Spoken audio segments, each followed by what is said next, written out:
Hello friends, હું છું Divya food કિચનમાં તમારું સ્વાગત છે. આજે હું તમારા માટે એકદમ સિમ્પલ અને ફક્ત 5 મિનિટની અંદર બની જાય એવી ગાંઠિયાના શાકની રેસીપી છે, જે કાઠિયાવાડી સ્ટાઇલ આપણે બનાવશું. તો ફ્રેન્ડ્સ, ચેનલ પર નવા હોય તો એકવાર જરૂરથી રિક્વેસ્ટ કરીશ કે ચેનલને સબસ્ક્રાઈબ કરજો. અહીંયા હવે આપણે રેસીપી સ્ટાર્ટ કરીએ. એક પેનની અંદર 3 ટેબલ સ્પૂન જેટલું તેલ એડ કરી દેવાનું છે. ત્યાર પછી તેલ ગરમ થઈ જાય એટલે તેની અંદર 1 ચમચી જીરું એડ કરી દેવાનું છે, અડધી ચમચી હિંગ એડ કરી દેવાની છે અને એક ઝીણો સમારેલો કાંદો એડ કરી દેવાનો છે. આ બધાને આપણે મિક્સ કરી દેવાનું છે અને કાંદો ગોલ્ડન બ્રાઉન થાય ત્યાર સુધી તેને સાંતળી લેવાનું છે. ત્યાર પછી તેની અંદર 1 ચમચી જેટલું આદું અને લસણની પેસ્ટ એડ કરી છે અને ઝીણું સમારેલું લીલું મરચું એડ કરી દેવાનું છે. આ બધું આપણે બરાબર મિક્સ કરી દેવાનું છે અને આદું અને લસણની કચાશ દૂર થઈ જાય ત્યાર સુધી તેને સાંતળી લેવાનું છે, ફક્ત 1 મિનિટ માટે. ત્યાર પછી તેની અંદર 2 ટામેટાને મેં ચોપ કરી દીધા હતા, તે એડ કરી દેવાના છે અને ટામેટા ફટાફટ ચડી જાય એટલે 1 ચમચી મીઠું એડ કરી દેવાનું છે અને આ બધું આપણે બરાબર મિક્સ કરી દેવાનું છે.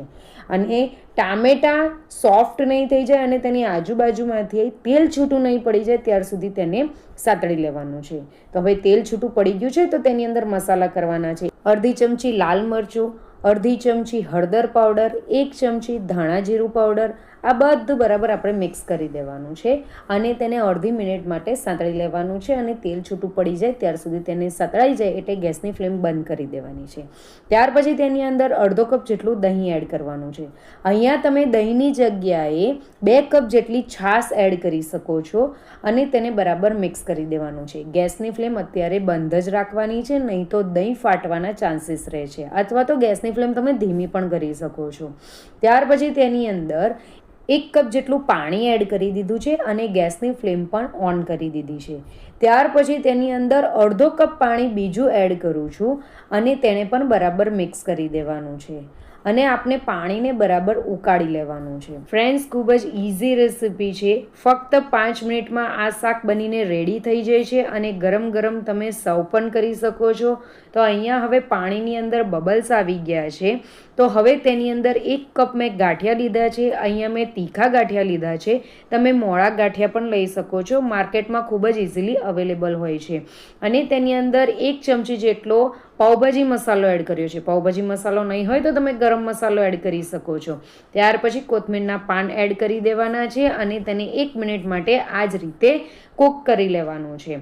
તો અત્યારે આનો રસો તમને ખૂબ જ પાણી જેવો લાગે છે, પણ જેમ જેમ ગાંઠિયા પોચા થતા જશે તેમ પાણી પણ ધીમે ધીમે ઓછું થતું જશે અને ગાંઠિયાનું શાક ઘટ થઈ જશે.